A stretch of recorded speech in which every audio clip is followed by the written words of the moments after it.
Hello बच्चों, आप सभी का स्वागत है एसएस कोचिंग क्लासेस में। मैं राम सिंह। हम लोग पढ़ रहे हैं एक्सरसाइज 13.1, जिसमें से हम लोगों ने 5 सवाल कर लिए थे, जो कि आप क्लास 10th की गणित हम लोग पढ़ रहे हैं। और हमारा उद्देश्य यही है कि हर बच्चे तक हमारा ये वीडियो पहुंचे और हर बच्चे को उसके बोर्ड एग्जाम में कुछ ना कुछ फ़ायदा मिले। आइए देखते हैं सवाल नंबर 6। सवाल नंबर 6 क्या कह रहा है कि निम्नलिखित सारणी में किसी मोहल्ले के 25 परिवारों, ये आपको जो भी संख्या दी होती है हमेशा ये एफआई होता, 25 परिवारों में भोजन पर हुए दैनिक व्यय के को दर्शाता है। दैनिक व्यय यानी 100 से 150 रुपए, यानी पर डे। दैनिक व्यय का मतलब दिन दिन का खर्चा। तो एक परिवार ऐसा है, यानी कुछ परिवार ऐसे हैं जिनमें 100 से 150 का खर्चा रहा है। वो कैसे, कितने परिवार हैं? 4 परिवार हैं। 150 से 200 रुपये खर्चा 5 परिवारों पर आ रहा है। 200 से 250 का 12 परिवारों पर आ रहा है। 250 से 300 का 2 परिवारों पर, 300 से 350 का 2 परिवारों पे आ रहा है। एक उपयुक्त विधि द्वारा, यहाँ पे देखिए क्या लिखा है कि एक उपयुक्त विधि द्वारा भोजन पर हुआ माध्य व्यय ज्ञात कीजिए। माध्य मतलब एक एवरेज वैल्यू हमें निकालनी क्या है। तो इसके लिए हम बेटा पहले से ही क्या कर रखे हैं, सवाल को लिख रखे हैं और इसको हम लोग एक ही विधि से लगाते चले आए हैं और उसका नाम हमारा क्या है, कल्पित माध्य विधि। तो इस तरीके से ये सवाल हमारे पास पहले लिखा हुआ है। सबसे पहले आपको क्या करना होता है, इन दोनों के बीच का माध्य हमें निकालना होता है। क्या करना होता है मेरे बच्चे, हमें इसका माध्य निकालना होता है। क्लियर है? अब माध्य मतलब यहाँ पर हमें xi का मान निकालना होता है और xi का मान निकालने के लिए हम इन दोनों को जोड़ते हैं और फिर क्या करते हैं, आधा करते हैं। यहाँ पर आप देखिए 100 में 150 जोड़ोगे तो हो जाएगा 250 और 250 का आधा होता है 125। 200 में 150 जोड़ोगे तो 350 होगा। 350 का आधा बेटा जो आपका होता है वो कितना हो जाता है, कोई बताएगा? जल्दी से बताइए बताइए बताइए, कितना होगा? कितना होगा? 175 होगा। ठीक है, इसमें 450 हो जाएगा। 450 का आधा कितना होता है सर? 225 होता है। तो आप देख रहे हैं यहाँ पर कितने का अंतर चल रहा है? 50 का, क्योंकि 25 में 50 जोड़ोगे 75 और 75 में 25 जोड़ोगे फिर 50 और यहाँ पर इस बार हमारे पास आ जाएगा 275 और 275 के बाद हमारे पास बेटा यहाँ पर कितना आएगा, हमारे पास आ जाएगा 325। ठीक है, यहाँ पर सिग्मा FI कितने परिवारों की बात की गई थी, तो आप लोगों को हम बता दें, क्वेश्चन में हमसे कहा गया था कितने परिवार हैं, तो आपके यहाँ पर बेटा 25 परिवार हैं। तो मतलब FI कितना हो जाएगा? 25। आप जोड़ भी सकते हो, 5 4 9, 9 12 कितना होगा? 21 और 4 25। ठीक है, फिर हमने कहा था कि इतना करने के बाद आपको क्या करना है, आपको ये करना है कि यहाँ पर हमें a मानना होगा। तो a तो हम वैल्यू बीच वाले को मानते हैं, तो यहाँ पर हमारा क्या हो जाएगा, ये a हो जाएगा। यहाँ पर हमने कहा जो a मानते हैं उसी के सामने जब भी u y निकालो, ये ट्रिक है या कॉन्सेप्ट है, इसको आप समझिए कि जब भी आप a जिसको मानो उसके सामने 0 लिखो। ऊपर जाओगे तो माइनस का 1, माइनस का 2, नीचे आओगे प्लस का 1 और प्लस का 2। ठीक है, फिर आप यहाँ पर देखिए हमें क्या करवाना है, ये हमारा बेटा क्या होता है, FI होता है। कभी भी संख्या हमारी क्या है, ये FI है। तो FI का गुणा UY के साथ कराओगे, यानी 4 का गुणा 2 से कराओगे तो माइनस का 8 आएगा। क्लियर है? 5 का गुणा 1 से कराओगे तो माइनस का 5 आएगा। 12 का गुणा 0 से कराओगे तो 0 आएगा और 2 का गुणा 1 से कराओगे तो 2 आएगा और 2 का गुणा 2 से कराओगे तो 4 आएगा। तो अब हमें यहाँ से निकालना है सिग्मा FI और UY। इतना हमें निकालना है, क्या निकालना है? सिग्मा FI और UY। अब इस कैसे निकालेंगे, आपको हमने बताया था 8 5 13, ये माइनस का कितना हो जाएगा मेरे बच्चे, 13 और 6 5 4 और 2 6, तो 13 में से 6 जाएगा तो 7 आएगा। तो भी माइनस का 7 क्यों? क्योंकि माइनस वाली संख्या बड़ी है। यहाँ पर देखिए आप लोग, ठीक है। यहाँ पर अंतराल अगर हम देखेंगे तो कितने का अंतर चल रहा है, 150 का, तो यानी h का मान हमारे पास कितना आ जाएगा, 50 आ जाएगा। हम कौन सी विधि यूज करते हैं? पग विचलन विधि। पग विचलन विधि। तो पग विचलन विधि से हम सॉल्व करेंगे तो u बार बराबर, u बार यहाँ पे समांतर माध्य है, तो पग विचलन विधि में समांतर माध्य को u से लिखा जाता है। क्यों? क्योंकि यहाँ पर uy निकालते हैं ना, इस वजह से यहाँ पे u लिखा जाता है। ये हो जाएगा a plus sigma FI UY upon sigma FI और इसका मल्टीप्लाई करा देंगे h के साथ। ये फार्मूला है। यहाँ पे देखिए a का मान आप लोगों ने माना है, आपको देख पा रहे हैं, ये a का मान कितना है, 225 है। a का मान कितना हो गया, 225 प्लस सिग्मा FI UY कितना है, तो माइनस का 7 और ये आपका कितना है, 25 और यहाँ पर h की वैल्यू कितनी है, 50। आप देख पा रहे हैं h का मान कितना है, 50 है। यहाँ पर देखिए 225 है और प्लस माइनस माइनस 7 बटे 25 और गुणे में क्या है 50, 25 करना 25 और 25 दूना 50, तो ये है 225 माइनस 7 दूनी कितना हो जाएगा 14, और यहाँ पर जब 225 में से बेटा कितना घटाएंगे 14 घटाएंगे तो आपका कितना आ जाएगा 211। तो यही हमारा बेटा क्या होगा आंसर। यानी हम ये कह सकते हैं कि एक परिवार पर जो दैनिक खर्च आ रहा है वो बेटा कितना आ रहा है 221 रुपए का आ रहा है एवरेज। कितना आ रहा है 221 रुपए का खर्चा आ रहा है किसमें रुपए में। तो ये आपका बेटा हो गया क्वेश्चन नंबर 6। अगर सवाल में कहीं भी कोई दिक्कत है तो आप तुरंत हमसे पूछिए। देख लीजिए सवाल को जल्दी से, इसको हाँ कापी कलम साथ में लेके बैठा करें जिससे आप बेहतर कर पाएंगे। क्लियर है? ठीक है बेटा, आइए देखते हैं नेक्स्ट क्वेश्चन। क्वेश्चन नंबर बेटा 7 देखिए, वायु में सल्फर डाइऑक्साइड SO2 की सांद्रता, यानी वायु में सल्फर डाइऑक्साइड यानी SO2 की सांद्रता यानी उसकी मात्रा कितनी है क्या लिखा है भाग प्रति मिलियन में। ठीक है, मतलब हर मिलियन में कितना उसका SO2 का परसेंटेज है वो यहाँ पर दिखाया गया, सांद्रता उसकी कितनी है। वो ज्ञात करने के लिए एक नगर के 30 मोहल्ले FI दे दिया गया, जो भी संख्या दी जाए वो FI है। 30 मोहल्ले से आंकड़े एकत्रित किए गए जिन्हें नीचे प्रयुक्त किया गया। SO2 की सांद्रता है और एक बार बारंबारता है। ये 0.00 से 0.04 वाले कितने मोहल्ले हैं 4 मोहल्ले हैं। 0.04 से 0.08 वाले कितने मोहल्ले 9 मोहल्ले। तो इस तरीके से हमको एक चार्ट दिया गया। वायु में SO2 की सांद्रता का क्या हमें ज्ञात करना, माध्य ज्ञात करना। यही सबसे बड़ी चीज हमको क्या करना, माध्य ज्ञात करना। तो अब चूंकि हमें पास बेटा हमने सवाल पहले से लिख रखा है यानी चार्ट हमने बना रखा है, तो इस देखिए यहाँ पर अभी हमारे पास चार्ट पूरा कंप्लीट बना भी नहीं है, तो इसको हम बना लेते हैं। जरा ध्यान से देखिएगा, यहाँ पर वैल्यू बेटा कितनी दी गई है 4 9 9 2 4 है ना 4, और उसके बाद बेटा ये 2। तो ये अब हमने चार्ट अपना यहाँ पर कंप्लीट कर लिया। आपको एग्जाम में भी इसी तरह से बिल्कुल चार्ट बनाना होगा अगर आपको अच्छे मार्क्स चाहिए। क्लियर है? यहाँ पर सबसे पहले XI निकालेंगे। XI निकालने के बाद इन दोनों को जोड़ोगे, तो जब इन दोनों को जोड़ोगे तो 0.04 और प्लस 0.00 इनको जोड़ोगे तो कितना आएगा 0.04 ही आ जाएगा, और इसको 2 से भाग दोगे तो आपका आएगा 0.02। तो हमारा ये XI आया वो कितना आ गया 0.02 आ गया 0.02।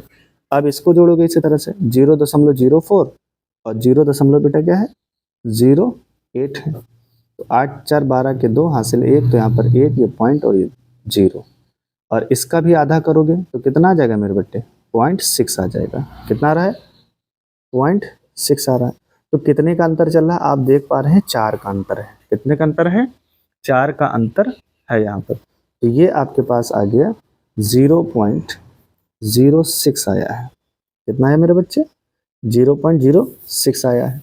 अब यहाँ पर अगर हम आगे देखेंगे तो इन दोनों को भी आप जोड़ेंगे तो 12 8 20 होगा, तो 20 का आधा 10, तो 0.10 हो जाएगा। फिर 16 में 12 जोड़ोगे तो कितना हो जाएगा 28 हो जाएगा, और 28 का आधा कितना होता है 0.14 होता है। तो देखो 4 4 जुड़ते चले जा रहे हैं। 2 में 4 जोड़ा 6 हुआ, 6 में 4 जोड़ा 10 हुआ, 10 में 4 जोड़ा 14 हुआ, 14 में 4 जोड़ेंगे 18 होगा, और 18 में 4 जोड़ेंगे तो कितना हो जाएगा 22। तो 0.4 का डिफरेंस चल रहा था, उसी को हमें ऐड करते हुए हम यहाँ पर चले जाएंगे। यहाँ तक कोई तकलीफ? फिर हमने कहा था हमेशा A को मानते हैं तो XI में ही A को मानते हैं, तो यहाँ पर हम इसको A मान लेते हैं। इसको A माना गया है, इसको A मान लिया। फिर A के सामने हमें 0 रखना होता है, वही कॉन्सेप्ट 2 फिर 1 और फिर 2 और फिर ये 3।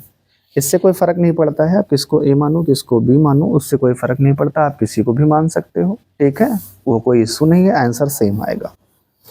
फिर इससे FI का फिर हमें क्या करना है बारंबारता है, मतलब यही हमारी क्या FI है, और FI का गुणा UI के साथ कराएंगे, नहीं 4 का गुणा 2 के साथ तो माइनस का 8 आएगा, 9 का गुणा 1 साथ तो माइनस का 9 आएगा, 9 का गुणा 0 के साथ तो 0 आएगा, 2 का गुणा 1 से 2 आएगा, 4 का गुणा 2 के साथ तो 8 आएगा, और 2 को गुणा 3 के साथ कितना आएगा 6। तो यहाँ पर कितने परिवारों की बात की गई थी, तो यहाँ पर कितने मोहल्ले लिए गए थे, तो आपको मैं बताता चलो 30 मोहल्ले थे, यानी FI कितना हो गया 30। जोड़ोगे तब भी 30 आएगा, या हम डायरेक्ट ले ले। यहाँ पर देखिए सिग्मा FI UI इसका मान निकालना है, तो देखो 8 और 10 16 और 9 8 17, तो यहाँ पर कितना आएगा माइनस का 1 आपके पास आ जाएगा। तो वैल्यू हमें कितनी मिल गई -1। अब यहाँ पर देखिए H कितना है, तो हम लिख लेते बराबर बेटा हमें कितना दिया है, तो h बराबर हमें जो डिफरेंस दिया है वो 0.04 का दिया। अब हम इसको लगाएंगे किस विधि से, पग विचलन विधि से। तो पग विचलन विधि का हम माध्य भी लिख सकते हैं और आप चाहो तो यू भी लिख सकते हो।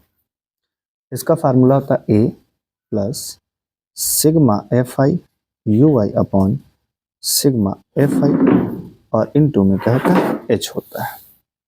क्लियर है। यहाँ पर देखिए a का मान आप लोगों ने माना था 0.10 plus sigma F I U I का मान कितना आया है बेटा, माइनस का 1 और सिग्मा एफ आई कितना है 30 और इसका मल्टीप्लाई हमें करा देना है 0.04 से। ठीक है। अब यहाँ पर हम करेंगे क्या, ये 0.10 है और ये प्लस माइनस माइनस 1/30 और गुणे 0.04। ठीक है।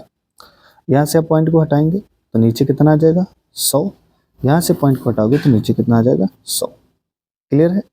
अब यहाँ पर इसका हम एलसीएम लेंगे तो कितना आ जाएगा, इसका एलसीएम लोगे तो आपका आ जाएगा 300। ऊपर यहाँ पे 10 बचा था, इसको 3 से मल्टीप्लाई कराएंगे, कितना एलसीएम आ गया बेटा 300 और इसको मल्टीप्लाई कराएंगे 30 से 30 कट जाएगा तो कितना बचेगा 10 बचेगा। और या हम एक काम ये भी तो कर सकते थे कि यहाँ पर हम ये ना करके इसको हम ये स्टेप बेटा यहाँ पे छोड़ देना आप लोग, थोड़ा सा हमसे मिस्टेक हुई है, ये स्टेप नहीं करूँगा। अगले स्टेप में हमको करना क्या है, इसको लिख लेते हैं 10/100 माइनस, यहाँ पे इसका गुणा कराओगे तो 4 आएगा और इसका इससे गुणा कराओगे तो 3000 आएगा। ठीक है। 1 0 से 1 0 कट जाएगा तो यह आ जाएगा 1/10 माइनस ये हमारे पास है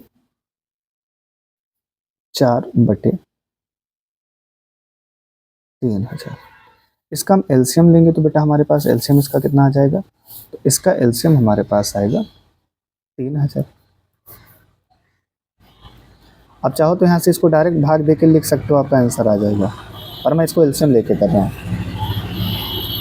तो इससे इसका मल्टीप्लाई हो जाएगा 3000, इससे इसका मल्टीप्लाई हो जाएगा 10×40 और इससे इसका मल्टीप्लाई हो जाएगा तो ये इतना कुछ हो जाएगा।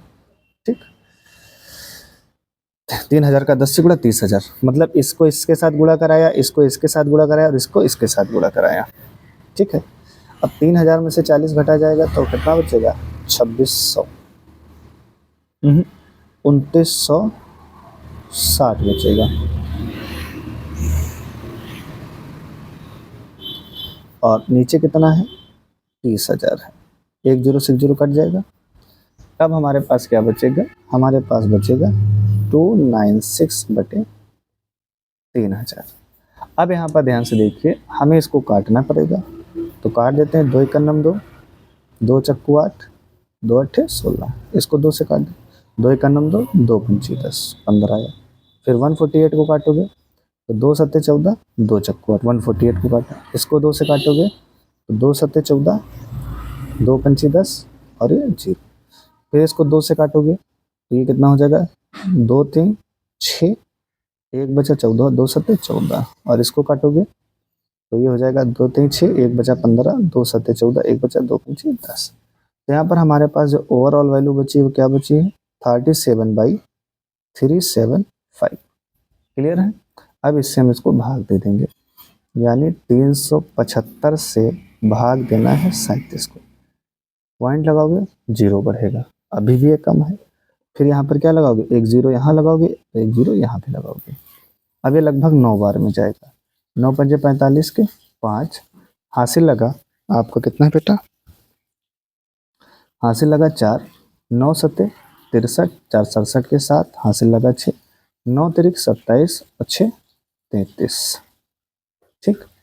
ये 5 आएगा, 10 में से यहाँ पे बचा, 9 में से 7 जाएगा 2, 6 में से 3 जाएगा 3, तो ये 325 बचा। फिर अपने मन से 0 बढ़ेगा तो घटा गलत है क्या, 10 में से 5 जाएगा 5 आएगा। ठीक। 9 में से 7 जाएगा 2 और यहाँ पे बचेगा 6, 6 में से 3 जाएगा तो कितना आ जाएगा 3 आ जाएगा। तो ये हमारा 325 हो गया। ठीक है बेटा। तो यहाँ पर जो आपका आंसर हो जाएगा वो हो जाएगा 0.09। यानी इसकी SO2 की सांद्रता कितनी है, किसमें, ppm, पार्ट पर मिलियन में इतनी है, 0.09। ठीक है, तो ये इस तरीके से, ये वाला थोड़ा सा आप छोड़ दीजिएगा, ये इसका सवाल इस तरीके से लगा हुआ है। ठीक है, तो इसको जल्दी से नोट कर लीजिए। देखते हैं नेक्स्ट सवाल। अब देखिए बेटा सवाल नंबर 8। किसी कक्षा अध्यापिका ने पूरे सत्र के लिए अपनी कक्षा के 40 विद्यार्थियों की अनुपस्थिति, 40 FI है ये, विद्यार्थियों की अनुपस्थिति निम्नलिखित रूप में रिकॉर्ड की। एक विद्यार्थी जितने दिन अनुपस्थित रहा उनका माध्य ज्ञात कीजिए। मतलब बहुत सारे बच्चे होते, कोई 5 दिन एब्सेंट रहा, कोई 10 दिन एब्सेंट रहा, तो एक एवरेज निकालने के लिए उनसे बोला गया, माध्य निकालने के लिए बोला गया। तो हर बार की तरह हम लोगों ने इस बार भी बेटा क्या है, सवाल को पहले ही चार्ट इसका हमने बना के रखा है। यहाँ पर ये आपका क्या होता है, FI है, आप समझ गए होंगे। ठीक है, सबसे पहले XI निकालेंगे, और XI निकालने के क्या होता है, अपर लिमिट और लोअर लिमिट को हमें जोड़ना होता है। तो अपर लिमिट और लोअर लिमिट को जोड़ोगे तो कितना आ जाएगा, यहाँ पर 5 6 0 जोड़ोगे तो कितना आधा आएगा, 3, 10 में 6 जोड़ोगे 16, 16 का आधा 8, 14 में 10 में 14 जोड़ोगे 24, 24 का आधा कितना होता है, 12। तो कितने के देखो, 3 में 5 जोड़ा 8, 8 में 5 जोड़ा 12, 12 में 5 जोड़ोगे 17, 17 में 5 जोड़ोगे 22, और 22 में 5 जोड़ोगे 27, 27 में 5 जोड़ोगे 32 आपका हो जाएगा। ठीक है, लेकिन यहाँ पर एक चीज और है, क्या दिया गया है कि 0 से 6 तो कितना आया, 3। और यहाँ पर ये सवाल हमें लगाने में थोड़ी सी दिक्कत होगी। क्यों? क्योंकि यहाँ पर बेटा हमको जो H है, हमें क्या है, जो H है वो अंतर दिख रहा है। देखो कैसे, 0 में 6, यहाँ पे 6 का अंतर है, 6 4 10, यहाँ पे 4 का अंतर है, 10 4 14, यहाँ पे 4 का अंतर, फिर 14 6 20, 6 का अंतर हो गया, फिर 20 8 28, 8 का अंतर हो गया, फिर 28 और 10 का अंतर हो गया, और फिर देखो 2 का अंतर। तो ऐसे सवालों को लगाने के लिए हमें बेटा, हम उसको पग विचलन विधि से नहीं लगा सकते। पग विचलन विधि का यूज हम तभी कर पाएंगे जब यहाँ पर जो वर्ग अंतराल है, वो वर्ग की जो माप है, वर्ग अंतराल है, वो हमेशा सेम होना चाहिए। और यदि वो सेम नहीं है तो हम बेटा इस सवाल को नहीं लगा पाएंगे। क्लियर है? तो अब सर इसके लिए हमें क्या करना होगा, तो अब इसके लिए हमें करना क्या है, थोड़ा सा इसको हम लोग समझने की कोशिश करते। तो इसको किस विधि से लगाएंगे सर, कल्पित माध्य विधि से लगाएंगे। तो यहाँ पर फिर सर UI को तो निकालने की जरूरत नहीं पड़ेगी, तो UI नहीं निकालेंगे। तो हम आपको हमने लिखा इसको इसलिए है ताकि आपको पता चले कि आखिर मुझे करना क्या है। तो यहाँ पर हम बेटा मान निकालते हैं किसका, DI का। हम कल्पित माध्य विधि से इसको लगा सकते हैं। किसका मान निकालेंगे, DI का। तो सबसे पहले इनका मध्य मान देखिए, 3 आया, ये 8 आया, ठीक है, ये 24 आया तो 12 है, और जोड़ो 20 में 14 जोड़ोगे तो 34 होगा, 20 में 14 जोड़ोगे तो 34 का आधा 17। ठीक है, 28 में 20 जोड़ोगे तो कितना हो जाएगा, 48, और 48 का आधा मेरे बच्चे कितना होगा, 24 होगा।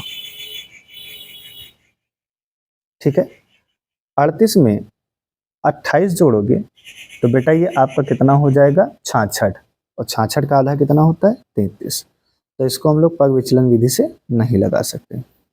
और 40 में 38 जोड़ोगे तो ये बेटा आपका कितना हो जाएगा, 78, और 78 का आधा कितना होता है, 39। तो मैं लिख देता हूँ, कोई दिक्कत नहीं। अब यहाँ पर हमें कल्पित माध्य विधि में किसका मान निकालना है, DI का मान निकालना है। तो DI का मान निकालने के लिए हम थोड़ा सा आपको बता देते हैं, ये हटाना पड़ेगा, ये हटाना पड़ेगा। तो DI का मान हमें निकालना है, और DI का मान निकालने के लिए हमेशा याद रखना कि यहाँ से इसको भी मिटा रहा हूँ, क्या करना पड़ेगा, XI में से A को घटाना पड़ेगा। क्या करना होगा मेरे बच्चे, XI में से A को घटाना होगा, और हमें किसी ना किसी को A मानना होगा, तो बीच वाले को मानेंगे, तो इसको हम A मान रहे हैं। तो XI कौन है, 3 है, और 3 में से घटाना किसको, A को। समझो बात को, XI कितना है, 3 है, और 3 में से घटाना किसको, A को। A कितना है, 17, तो 3 में से 17 घटाओगे तो माइनस का 14 आएगा। आई बात समझ में, यहाँ तक कोई दिक्कत? अब देखो 8 XI है, तो XI में से क्या घटाना, A घटाना है, तो XI 8 है, 8 में से 17 घटाओगे तो मेरे बच्चे कितना आएगा, माइनस का 9 आएगा। 12 में से 17 घटाओगे तो कितना आएगा मेरे बच्चे, माइनस का 5 आएगा। ठीक है, ये 0 आएगा। अब बताओ 24 में से 17 घटाओगे तो मेरे बच्चे कितना आएगा? 7 आएगा। 33 में से 24 घटाओगे तो मेरे बच्चे कितना आएगा? जल्दी से बताइए कितना आएगा? 16 आएगा। और जब 39 में से 17 घटाओगे तो मेरे बच्चे कितना आएगा? कोई बता सकता है? 22 आएगा।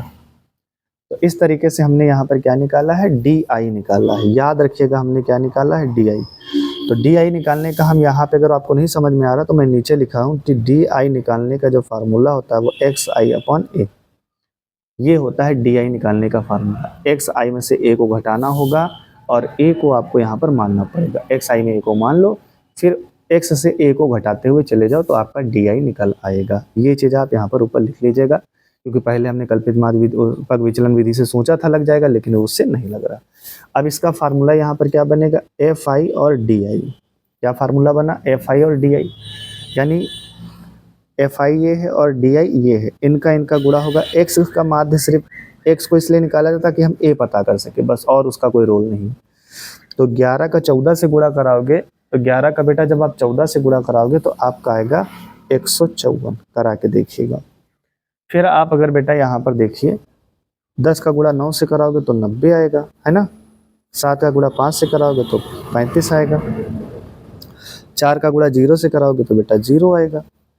4 का गुणा 7 से कराओगे तो 28 आएगा। 16 का गुणा 3 से कराओगे तो 48 आएगा। 22 का गुणा 1 से कराओगे तो 22 आएगा। अब इनको करने के लिए आपको बेटा क्या करना होता है? माइनस को एक तरफ, माइनस वालों पहले प्लस वालों को जोड़। 8 8 16, 18 के 8, हासिल लगाए 2 1 3, 4 3 7 2 9, 98 माइनस वाले को जोड़ दो। 5 4 9, और यहाँ पे देखिए 9 5 14 और 14 3 18 के, 14 3 17 के 7, 9 5 14 और 14, हाँ अच्छा 5 4 9, ठीक है।